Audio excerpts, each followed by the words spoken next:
अंतिम दिनों के संकेत में मैं आपका हार्दिक स्वागत करता हूं। पिछले हफ्ते हमने बहुत सारे विषयों के बारे में डीपली बात की और स्पेशली मैथ्यू चैप्टर 10 के बारे में बात की। उसमें एक और मुख्य बात यह है कि कॉलिंग इस शब्द के अंदर इतने सारे बात है। आज हम ब्रदर जगन से कुछ और सवाल पूछेंगे। Brother Jagan, once again welcome. धन्यवाद।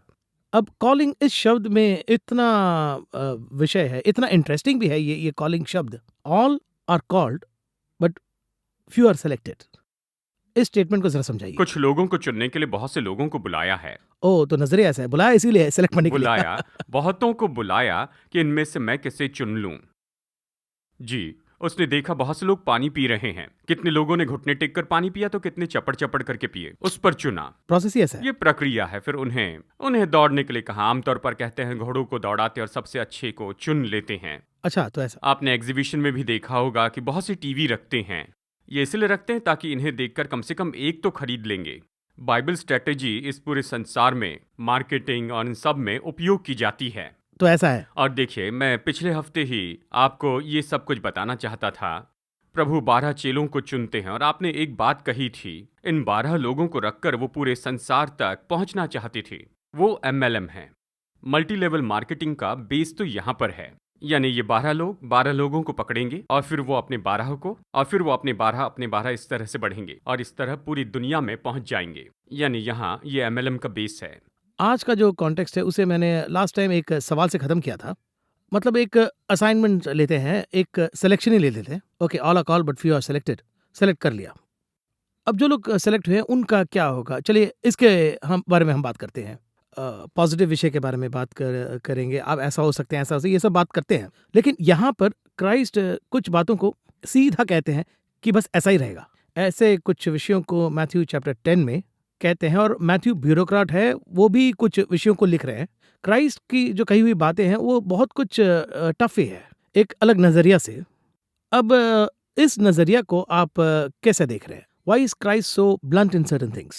अगर आपको किसी काम के लिए बुलाया जाता है या किसी काम के लिए नियुक्त किया जाता है तो ये तो नेचर ऑफ जॉब पर होता है। यानी देखिए, मिलिट्री का उदाहरण लेते हैं।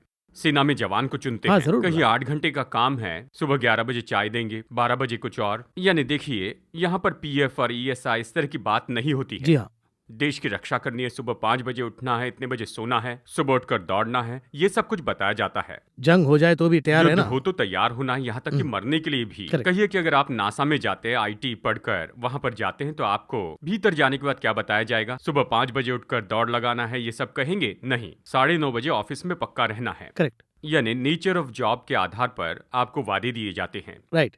इस काम के गुण से पहले हमें एक बात जाननी होगी। ये रूल्स एंड रेगुलेशंस हैं मत्ती अध्याय 10 में। ये रूल्स एंड रेगुलेशंस हैं हेवनली गवर्नमेंट के। वर्ल्डली गवर्नमेंट और हेवनली गवर्नमेंट में अंतर है। Now you are going to work for heavenly government. वो हेवनली गवर्नमेंट यानी परमानेंटली हम जहाँ रहते हैं। जी हाँ, अगर आप स्वर्गीय गवर्नमेंट के लिए प्रतिनिधि के रूप में काम करेंगे, उदाहरण के लिए मैं बताना चाहूंगा, देखिए US की कंपनी के लिए यहाँ पर कोई कॉल सेंटर में काम करता है। कॉल सेंटर्स वो रात में काम करते हैं। रात में क्यों काम करते हैं? तब उनके लिए दिन है, उसके अनुसार वो यहाँ पर काम करते हैं। जी हाँ, है ना? यहाँ जो US एम्बेसी में काम करेंगे, वहाँ छुट्टी हो तो यहाँ छुट्टी है, उन पर वहाँ का कानून लागू होता है। वैसे ही ये भी है, ये सबसे पहले है। हेवनली किंगडम के नियम यहाँ लागू होते हैं। हेवनली किंगडम के लिए 12 लोगों को चुन लिया कि हाँ, ये हमारे लिए काम करेंगे। ये हर विश्वासी के लिए लागू होता है। ये विचार हर विश्वासी का नहीं है, यही तो समस्या है। परमेश्वर ने मुझे अपनी गवर्नमेंट के लिए, अपने राज्य के लिए बुलाया है। उसके नियम मुझ पर लगे हैं, मैं उसकी व्यवस्था में हूँ, लेकिन जब तक इस पृथ्वी पर हूँ, यहाँ के नियम मुझे मानने हैं। नेचुरली। है ना? अगर कोई अमेरिकन एम्बेसी में काम करता है, अमेरिका में राइट हैंड ड्राइविंग है, तो इसका मतलब ये नहीं कि वो यहाँ पर भी राइट हैंड ड्राइविंग कर सकते हैं। भारतीय कानून मानने होंगे। इसी तरह बाइबल कहती है और हमें सारे कानून मानने होंगे। दुनिया के कानून में रहना होगा, लेकिन हमारे लिए बुनियाद तो वो स्वर्गीय राज्य है, वहां की व्यवस्था में दी गई है। यह हमें लिखकर क्यों दिए गए हैं? क्योंकि स्वर्ग जो है वो तो आत्मिक संसार है। ये शरीर का संसार है। वो अदृश्य संसार है, ये दृश्य संसार है। वो टाइमलेस है, तो ये टाइम में बंधा है। इस तरह बहुत से फर्क हैं। यानी वहां पर बिल्कुल उल्टा मौसम भी हो सकता है। जी हाँ, है ना? यानी जब अमेरिका से यहाँ पर आकर काम करते हैं तो अमेरिका की चीज़ों को यहाँ उपयोग नहीं कर सकते हैं। यानी उतनी सर्दी के कपड़े यहाँ पहन नहीं सकते। यहाँ की चीज़ें लेनी होगी, लेकिन उनकी व्यवस्था के अनुसार काम करना होगा। करेक्ट। ये यही कहता है, हम आत्मिक दुनिया के लिए काम कर रहे हैं।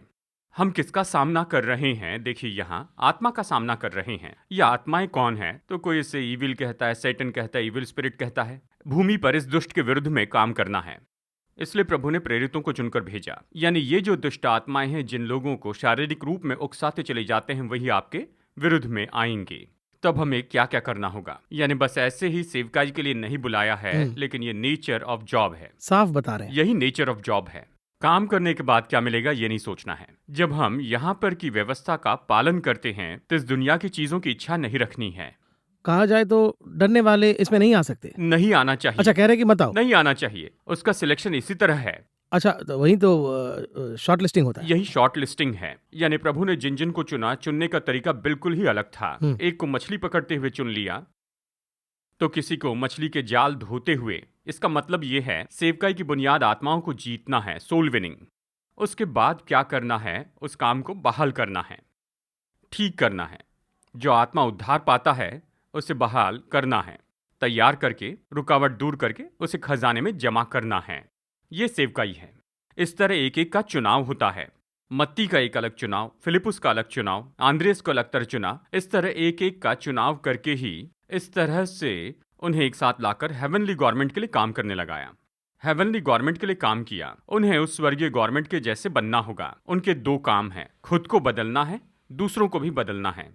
यानी इस तरह से जब आप उस दुनिया की व्यवस्था को इस दुनिया में उपयोग करते हैं तो अपने आप ही सताव का सामना करेंगे। देखिए, कभी कभी क्या होता है कि भारतीय क्रिकेट टीम न्यूजीलैंड जाती है। हाँ, वहां का तापमान -1 या 2 होता है। वहां खेलना बहुत मुश्किल they होता are है। not they are not used to that. जी हाँ, हम सीरीज हार जाते हैं, ये 5 के 5 मैच हार जाते हैं। तो हम उन्हें यहाँ मई महीने में खेलने के लिए बुलाते हैं। करेक्ट वो लोग हार जाएंगे। मई महीने की गर्मी में उन्हें खेलने के लिए कहते हैं। वे सभी 99 में ऑल आउट हो जाते हैं। जी हाँ, ये इसलिए होता है, जैसे कहे तो इस मौसम में आने के कारण वो कुछ नहीं कर सकते, उनका शरीर उन्हें साथ नहीं देता है। इसी Yeah. तरह से जब हम हेवनली गवर्नमेंट के लिए यहाँ पर काम करते हैं तो आत्मा से सहमत नहीं होते। मुझे उस कठिनाई में काम करना है, कोई रास्ता नहीं, लेकिन मुझे यहाँ पर खेलना ही है। तो वैसे ही खेलने के लिए तैयार हो जाना है। अगर हम खेलेंगे तो जरूर जीतेंगे और इसका इनाम मिलेगा, ये बताया गया है। उसमें दिया गया है। लेकिन ये क्राइस्ट जो है वो 12 लोगों को कॉन्टेक्चुअली उन्हें चूज करना ही नहीं, बल्कि उस कॉलिंग पूल को प्रैक्टिकली भी ले जाते हैं। प्रैक्टिकली उसे लेकर उसमें एक इंटरेस्टिंग बात यह है कि इन 12 लोगों को संभालना ही क्योंकि एक एक बैकग्राउंड से आ रहे हैं, लेकिन फिर भी इतना परफेक्टली चूज करके, मेंटर करके, लीडरशिप स्किल का एक बड़ा पार्ट है उसमें। हाँ, अब देखिए यहाँ पर ऑलमोस्ट अब आपका ही सेवकाई ले लीजिए। God has told you to do this end time, इसके बारे में आप बहुत ही साफ बात करते हैं। तो इन 12 लोगों को बुलाना और आज हमारा तैयार रहना, इसमें कोरिलेशन कैसा है? आप इसको कैसे देख रहे हैं? इससे हम क्या सीखते हैं? यही मेरा सवाल है। एक छोटा सा ब्रेक लेंगे, फिर हम बात करेंगे।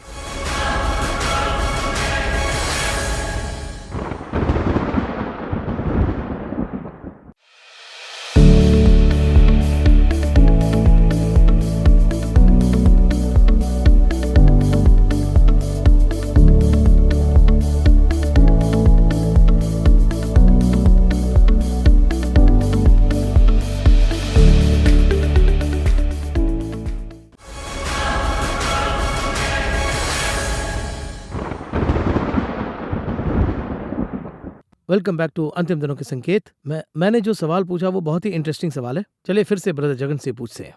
ब्रदर जगन, फर्स्ट टाइम 12 लोगों को कॉलिंग बुलाकर विषयों के बारे में बात करते हैं। क्राइस्ट बिल्कुल क्लियर है, लेकिन उन्होंने तब जो कहा और आज जो कॉन्टेक्स्ट है उसमें अगर आप देखें तो लगभग दोनों एक जैसा ही है। आज अगर मैं सेवकाई में आऊँ तो ऐसा ही लगेगा। तो 2000 ईयर्स से एक फॉर्मूला है, कॉलिंग का मतलब ऐसा ही रहेगा। अब इसको आप कैसे देख रहे हैं? देखिए, इस किताब में केवल उन्हीं दिनों के बारे में लिखा हुआ नहीं है, उन दिनों से हमारे बाद 1000 साल तक के लिए बताया है। अच्छा, एक साथ मिलाकर बताया है। राइट। तो यहाँ पर एक अलग ही फॉर्मूला दिया है। ये तो हमेशा का फॉर्मूला है। देखिए, मैं अक्सर कहता हूँ केवल एक ही किताब है जो अपडेट करके लिखी गई है, वो ये है। हाँ, तो इसको आप किसी भी कॉन्टेक्स्ट में देखिए तो मैच होता ही है। मैच होता है। ये अपडेटेड वर्जन है, अपडेट करने की जरूरत नहीं है। ऑटो अपडेट ऑटो अपडेट की गई है। ये तो खुद अपडेट हो जाता है। जी हाँ। इसके अनुसार हमें अपने आप को अपडेट करना है। और आगे कहूँ तो फ्यूचर ही इसी में है, जी हाँ, हमें समझना है। जब वो समय आता है तभी हम समझ पाते हैं। जी हाँ। इसी तरह से इसमें जो आज्ञाएं हैं, यहाँ पर जो व्यवस्थाएं दी गई हैं, ये सभी समय के लिए है। तो इतने विषयों को बैलेंस्ड और सही तरीके से लिखें। यानी यही तो आज्ञा दी गई है, जो उन जी हाँ। दिनों में नहीं करने के लिए कहा गया था, आज भी नहीं करना है। करेक्ट। यहाँ पर उदाहरण के रूप में हम देख सकते हैं, उन दिनों में लोगों का जो खान पान का तरीका था, वो आज के खान पान के तरीके से बिल्कुल अलग था। अगर इन दिनों में हम देखें तो इसका पालन फॉलो करना नहीं। मुश्किल है, ये तो संभव ही नहीं है। लेकिन ये ऐसा नहीं है, 2000 साल से पालन कर रहे हैं, आगे भी पालन करेंगे। इसी तरह से अगर इस किताब को अलग एंगल से देखेंगे तो सच में बहुत ही आश्चर्यचकित होंगे। जिस व्यक्ति को ज्यादा पढ़ना नहीं आता, पढ़ना अगर शुरू करे, उससे भी ये बात करेगी। करेक्ट। और नासा का अगर कोई बड़ा साइंटिस्ट भी इससे पढ़े तो ये उससे भी बात करेगी, तो हर लेवल में भी उस लेवल पर बात करेगी। हमारे लिए एक प्रकाशन है, उनके लिए अलग प्रकाशन है। ये इस ऐसा तरह एक से ब्यूटीफुल बताती स्ट्रक्चर। है। जब ये ऐसा चल रहा था तब 12 प्रेरित सेवकाई में आए, उनके लिए भी यही फॉर्मूला है। तो ये नहीं कह सकते उन दिनों में जो आए उनकी समस्या है, आज के लिए कोई समस्या नहीं, आज तो बिल्कुल सब ठीक ठाक है, बस खुशहाल जीवन जी लेंगे, सब कुछ अच्छे से चल रहा है। अगर ये है तो ये गलत सिद्धांत है, फाउंडेशन में ही मिस्टेक। क्या ये लोग खुश नहीं थे? जी हाँ, वो लोग खुश थे। कुछ प्रेरित खुश नहीं थे तो कुछ खुश थे, सताओं में भी वो खुश थे। आज हमारे लिए भी यही है। एक व्यक्ति ने मुझसे आकर कहा कि ये बात तो सच में मुझे चकित करती है, ये 4 किताबें ही अगर हमने पढ़ना है, बाकी नहीं पढ़ना है कहाँ? मैंने पूछा ऐसा क्यों? तो इन्हीं 4 किताबों में यीशु के बारे में लिखा है, बाकी में नहीं। यानी उन किताबों के समय यीशु नहीं थे। देखिए ये कितनी अजीब और चाइल्डिश बात है, यानी बचकाना बात है, क्योंकि ये सब कुछ लिखकर हमारे हाथों में दे दिया गया है, तो इसका होना तो निश्चय ही, और ये होते जा रहा है। हमें सताव में से जाना होगा। हमारा अलग सताव है। देखिए सब देश में अलग अलग सताव है, हमारी समस्या बिल्कुल अलग है, सब विरोध में होंगे। हम यहाँ यही देख रहे हैं, यानी अलग अलग तरीके से ये फॉर्मूला काम करता है। फॉर्मूला अप्लाई होगा, लेकिन हर एक कॉन्टेक्स्ट इतना टफ होने पर भी मैं साथ हूँ कह रहे हैं। मेरा एक सवाल है, आपका एक उदाहरण लेता हूँ। कॉलिंग एक स्टेज है, अंडरस्टैंड कर रहे हैं, उसे समझ गए हैं, लेकिन जब आप उस कॉलिंग ट्रैक में जाते हैं तो गॉड्स प्रेजेंस को आप फील कर रहे हैं, एक सेटिस्फैक्शन है। अब वो सेटिस्फैक्शन कैसे उनको मिलता है? अब ये सेटिस्फैक्शन सेटिस्फाइड होकर I am able to do my calling, ऐसा जब बोलते हैं तो ये 12 लोग जूडस को छोड़कर ये सारे लोग इतना डिटेल से, उनका अगर आप फिनिशिंग देखें तो बहुत ही अलग रहेगा। इस भाग को मैं कैसे रियलाइज करूंगा? यानी देखिए, जब भी ये उनके जीवन में लागू किया गया था तो उन्हें ये संतुष्टि कैसे मिली? यानी आप यही पूछ रहे हैं कि उन्हें ये संतुष्टि कैसे मिली और कुछ लोग इसे क्यों खो दिए? हाँ, क्योंकि ये लोग इसे छोड़कर नहीं चाहिए कहकर भाग नहीं गए, ये उनके साथ रहे, फिनिश किए, they left a great legacy. ये इसलिए क्योंकि देखिए पौलुस वचन में क्या कहता है, कौन हमें मसीह के प्रेम से अलग कर सकता है? क्या क्लेश या संकट या उपद्रव या अकाल या नंगाई या जोखिम या तलवार? उन्होंने इसे नौकरी जैसे नहीं देखा। वो इन्हें कैसे देखते थे? जानते हैं कि ये मानो उन्हें स्वर्ग से मिला प्रोजेक्ट है। यानी एक व्यक्ति जिसे मैं बहुत ही पसंद करता हूं, वो मुझे ये करने के लिए कहते हैं, अगर मैं इसे करूं तो वो खुश होंगे, उनकी खुशी के लिए मैं इसे करूंगा। जब मैं इसे अपने जीवन जीने के तरीके के रूप में देखता हूं तो फिर क्या होता है, मुझे मानो इससे नफरत हो जाती है, क्योंकि मेरे बाद जो अगली पीढ़ी आएगी, अभी मेरा बेटा कमा रहा है, जब वो मेरा पालन पोषण करने लगता है, पिताजी की देखभाल करता है, तो मुझे लगता है मुझे काम नहीं करना है, मैं बस आराम से बैठकर रहूंगा। 58 साल में लोग बैठ जाते हैं, इस तरह से यहाँ बैठना नहीं है। क्यों नहीं बैठ सकते हैं? मुझे मरते समय तक ये काम करते जाना है। जी हाँ। कारण क्या है? जिसने मुझे बुलाया उसने मुझे ये करने के लिए कहा है। अगर मैं इसे करता हूं तो वो खुश होता है, इसके कारण मुझे खुशी होती है, यही तो तृप्ति होती है। मैंने शुरू में आपको ये बताया है। यानी जब भी हम इसे इस तरह से देखते हैं कि ये प्रोजेक्ट दिया गया है, मुझे स्वर्गीय प्रोजेक्ट दिया गया है, यानी ये प्रोजेक्ट खत्म होने तक मुझे इससे कहीं पर हटना नहीं है। नूह को 100 साल तक जहाज बनाने के लिए कहा, यह प्रोजेक्ट था, ये जॉब नहीं था, प्रोजेक्ट था, जिंदगी का प्रोजेक्ट था। नेहम्याह को 52 दिनों में शहरपनाह बनाने के लिए कहा, यह तो आत्मिक प्रोजेक्ट है।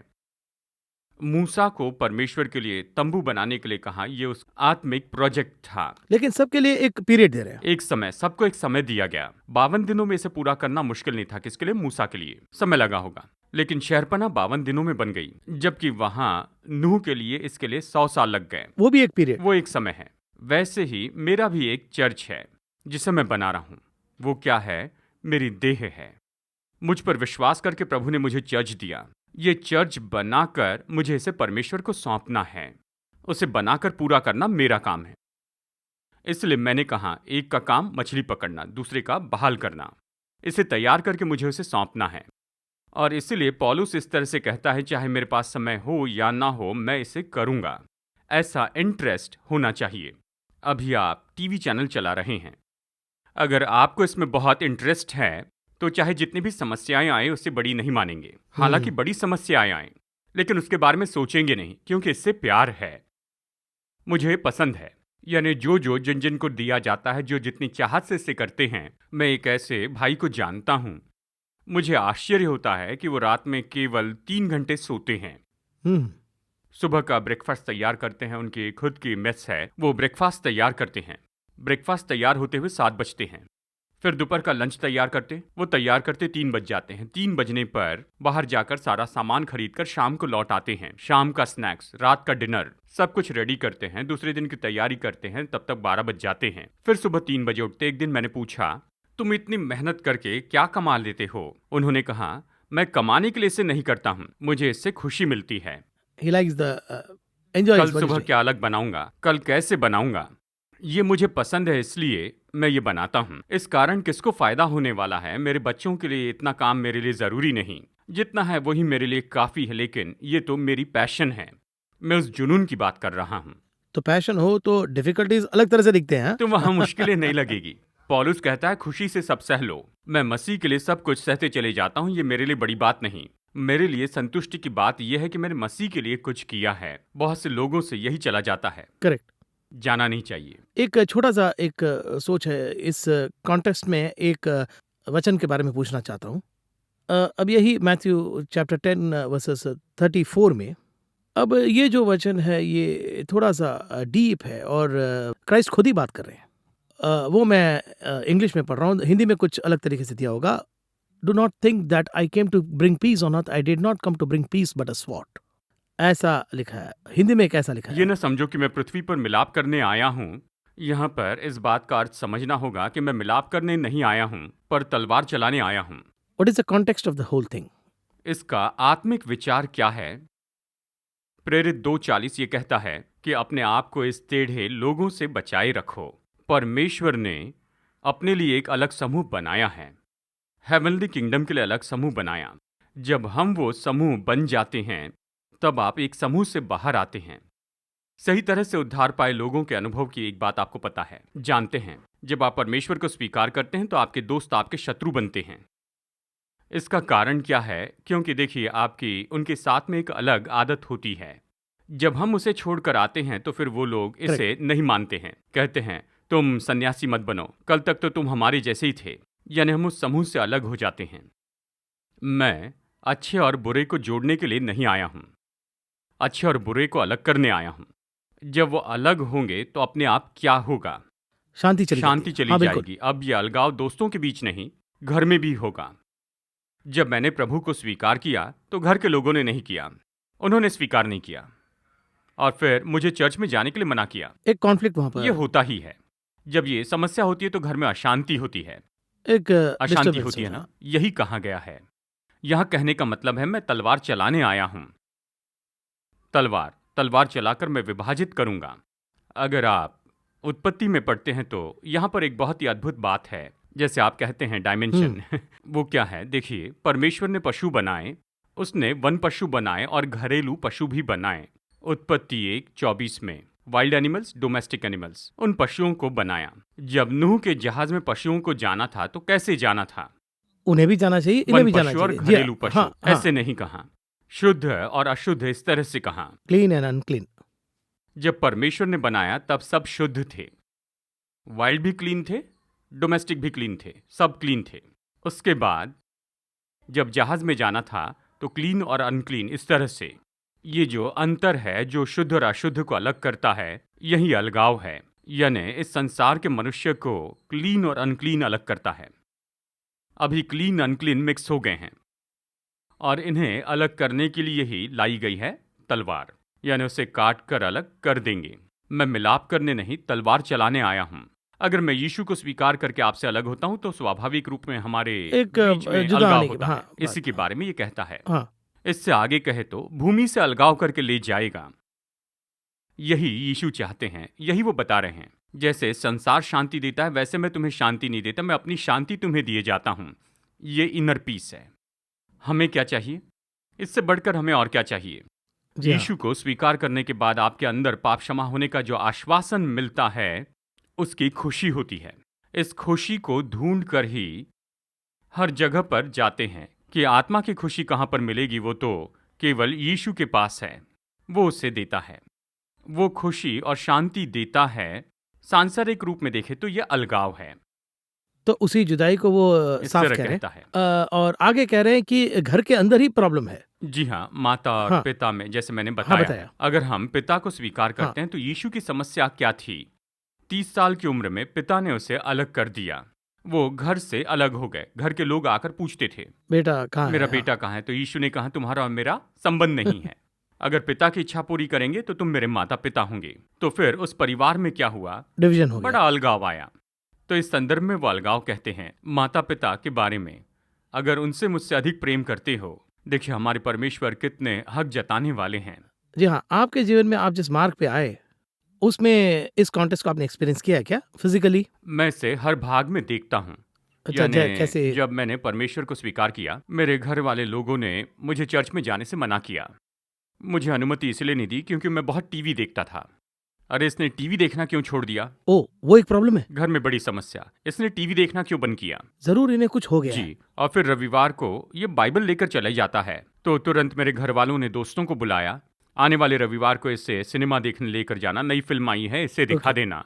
घर के लोग? घर वाले ही कह रहे हैं, हम्म। तो मुझे इसका विरोध करना पड़ा। मैंने उनसे कह दिया कि मैं नहीं जाऊंगा।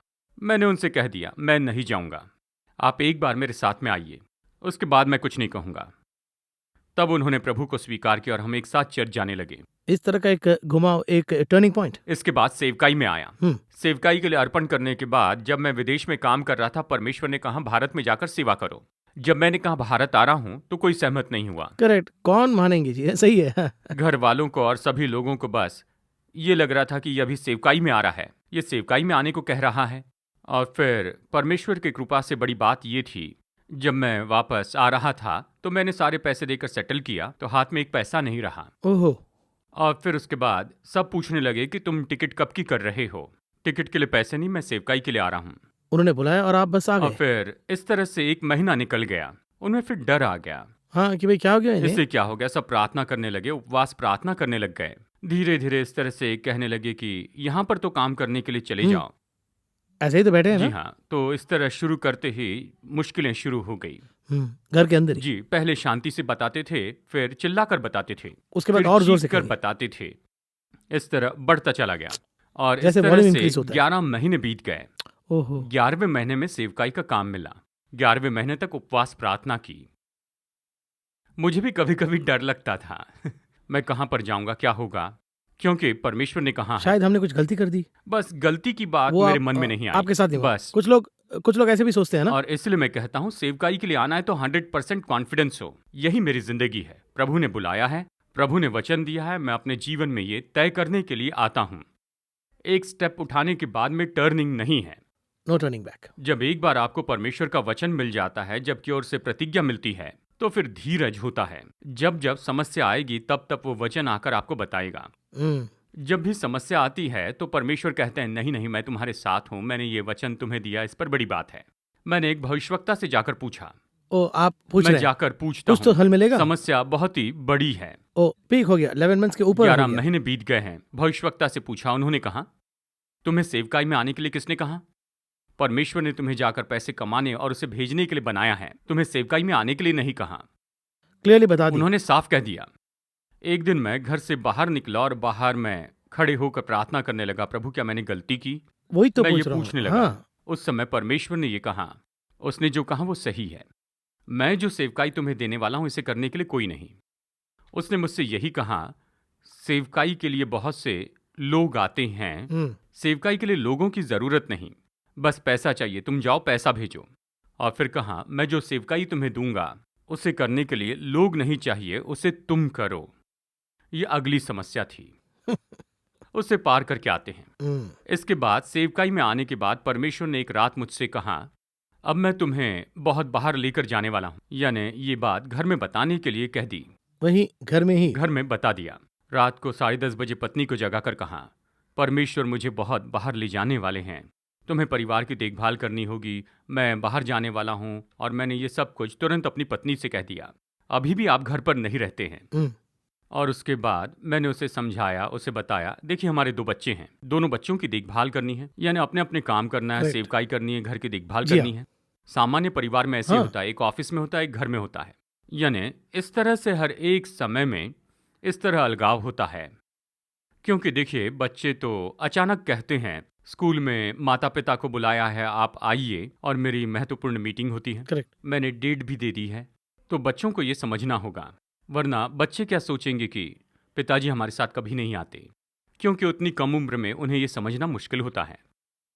जितना संभव हो मैं जाता हूँ, लेकिन कई बार ऐसे नहीं हो पाता है, कॉन्फ्लिक्ट रहता है। लेकिन एक में गॉड्स प्रभु का मार्गदर्शन है, ऐसा ऐसे करना है। फिर समय आया, माँ बूढ़ी हो गई, तो वो कहने लगी, तुम्हारे पास मेरे लिए समय नहीं है, तुम बात नहीं करते हो, मुझे उनके साथ समय बिताना है। ये सब पार होने के बाद मिनिस्ट्री करना है, सेवकाई करना है। हर समय अलग अलग मुश्किलें होती हैं। सो इसी कॉन्टेक्स्ट को क्राइस्ट यहाँ एक एंगल में एक्सप्लेन करते हैं। बहुत अच्छा डिटेल्ड है। इसे बहुत से लोग बुरे कॉन्सेप्ट में नहीं लेना चाहिए। मीनिंग यही है, ऐसा आप कह रहे हैं। गलत कैसे जाते हैं? वचन कहता है, माता या पिता को मुझसे अधिक प्रिय जाना है, वे सब को छोड़ के जाते हैं। हाँ, वो एक एक्सट्रीम चले जाते हैं। शादीशुदा लोग पत्नी को छोड़ के जाते हैं, बच्चों को छोड़कर जाते हैं। 100% गलत है। ऐसा तो कहा ही नहीं गया। ये नहीं बताया है। परिवार है, उसकी देखभाल करनी है, सेवकाई की देखभाल करनी है, परमेश्वर के साथ रहना है, इनका संतुलन बैलेंस करके सही करना है। धन्यवाद ब्रदर जगन। बहुत से विषयों के बारे में हमने बात की, खासकर आपके जीवन के बारे में भी। मुख्य रूप से ये कॉलिंग, इस शब्द का हमने डिटेल रूप से देखा। नेक्स्ट प्रोग्राम में हम एक और डीप विषय के बारे में बात करेंगे।